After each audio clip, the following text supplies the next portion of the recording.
Jeffrey Manor, aka the Maze. That's where the LAFAs originated at, bro.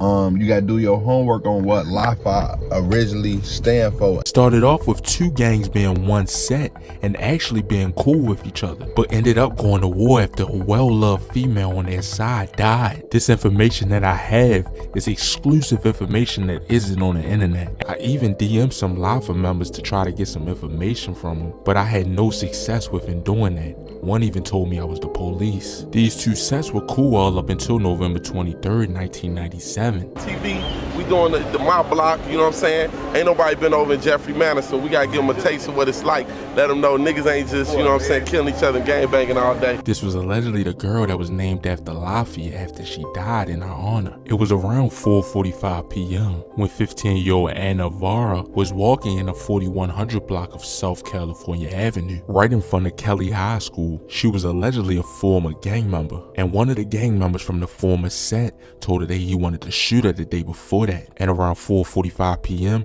he walked up on her right in front of that high school and shot her. This would be one of the first deaths that LAFA would take and make MP and LAFA break off from each other. And listen to this is pretty crazy. LAFA would be named after Anna, and it stands for Love Anna Forever Always. Allegedly her brother would branch off and go with MP instead of LAFA. Her brother would allegedly be killed by LAFA in 2014, but we'll get to that in a little bit. LAFA is a notorious street gang located in a neighborhood on Chicago's far southeast side known as Jeffrey Manor, simply called the Manor. LAFA was named after a deceased teenage girl and stands for Love Anna Forever, Always. This old-ass woman is not Anna.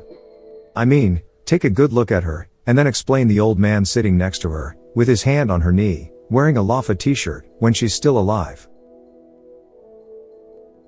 And the tragic murder of 15-year-old Anna Vera in 1997, in front of Kelly High School, had nothing to do with the formation of LAFA.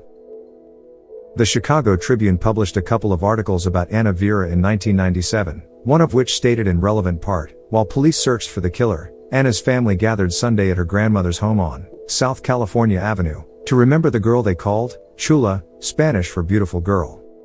So, Anna Vera was a 15-year-old Spanish girl living on the southwest side, with no apparent connection to the Jeffrey Manor neighborhood, but the story about Anna's brother getting his snot box rocked by LAFA gang has got to come from somewhere, right? This is a picture of Anna Marie Petty. She was not a gang member, lived in Jeffrey Manor, and died of an asthma attack in February 2002. So, if she is the Anna that LAFA is named after, how did an asthma attack start a war between LAFA, which is an independent gang of EBK, Everybody Killers, and their former Gangsta Disciples allies, the Jeffrey Manor Gangsters, also known as 10 Gang? Stay tuned for the answer, smash that like button, subscribe, if you're not already a part of the real CNN family, and check out this wild scene when LAFA's enemies, 10 Gang, decided to shoot a music video in their hood. Don't call the Jakes and us, so the ops, everybody, yeah, I mean, this is how we live right like this.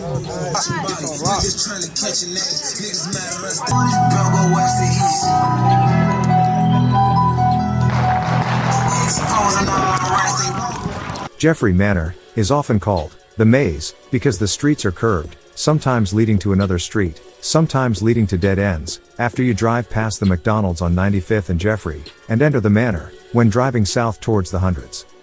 So, the maze is easy to enter, but hard to escape.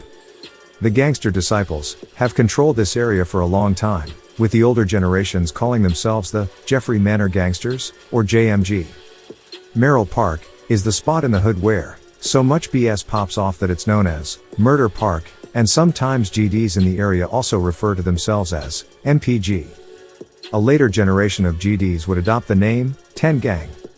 In the late 1990s or early 2000s, some GDs in Jeffrey Manor flipped to other gangs, while others remained GD, but considered themselves GDK, for Gangster Disciples Killer, and LAFA was born, but why? According to a Chicago Tribune newspaper article originally published on November 19, 2002, a few months after the tragic death of Anna Marie Petty, due to an asthma attack, no charges were filed against a man wounded Monday, in a shootout that killed his sister and her boyfriend, police said. The man got into a quarrel with Lonnie Brown, 21, at about 12:30 p.m., in the 2200 block of East 98th Street. Both pulled handguns and started shooting, said Chicago police spokeswoman Alice Casanova.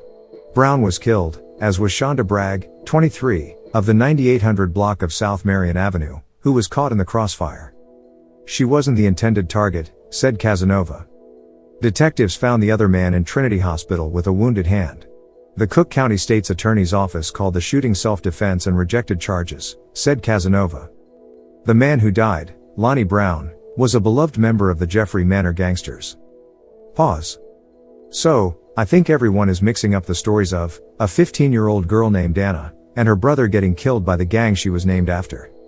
Let me explain, this is pure speculation, an educated guess, and maybe cap, but it makes sense that the neighborhood politics following the murder of Lonnie Brown and Jeffrey Manor, at the hands of his girlfriend's brother, caused the split and subsequent war between LAFA and 10 Gang, not the death of a 15-year-old girl from the neighborhood named Anna, due to an asthma attack, or the murder of a 15-year-old Spanish girl named Anna, who lived on the other side of town.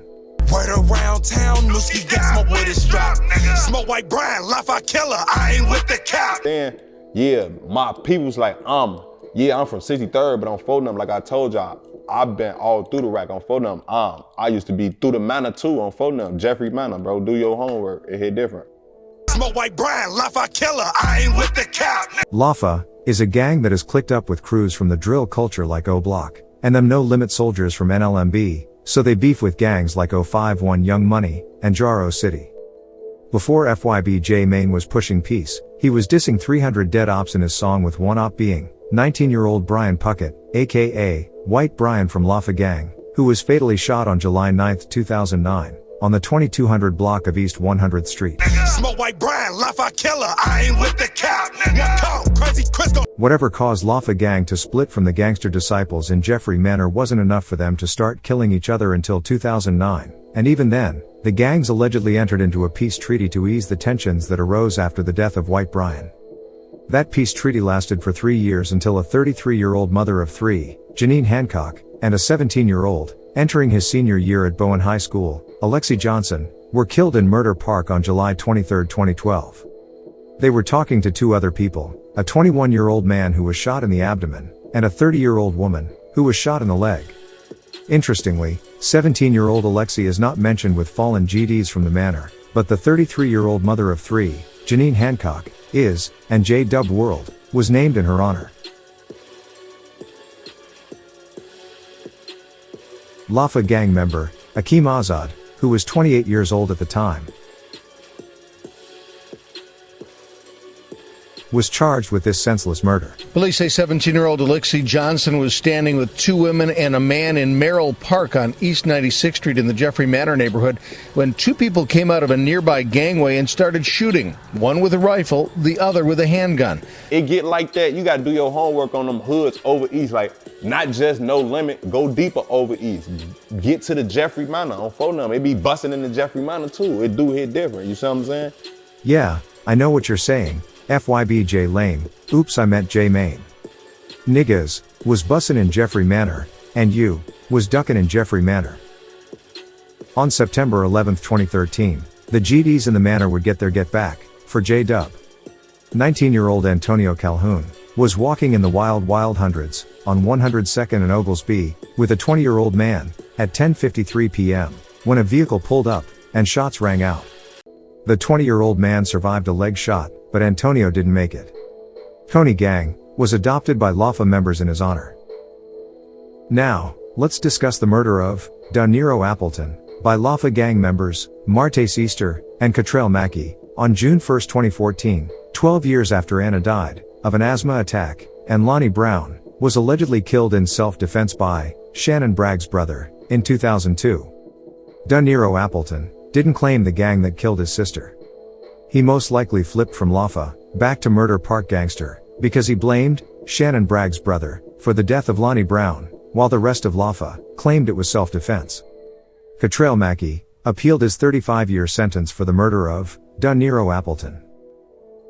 According to the decision by the 7th District Appellate Court of Illinois, published in June 2024, Mackey and other LAFA members drove to a rival gang's territory on the far south side of Chicago in June 2014, in search of a rival gang member to shoot. They spotted Daniro Appleton, whom they recognized as a member of the Merrill Park Gangster Disciples.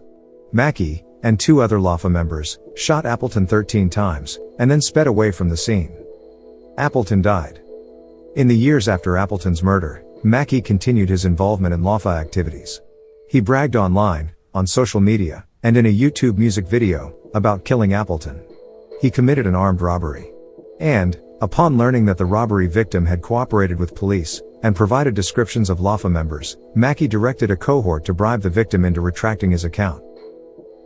Pause.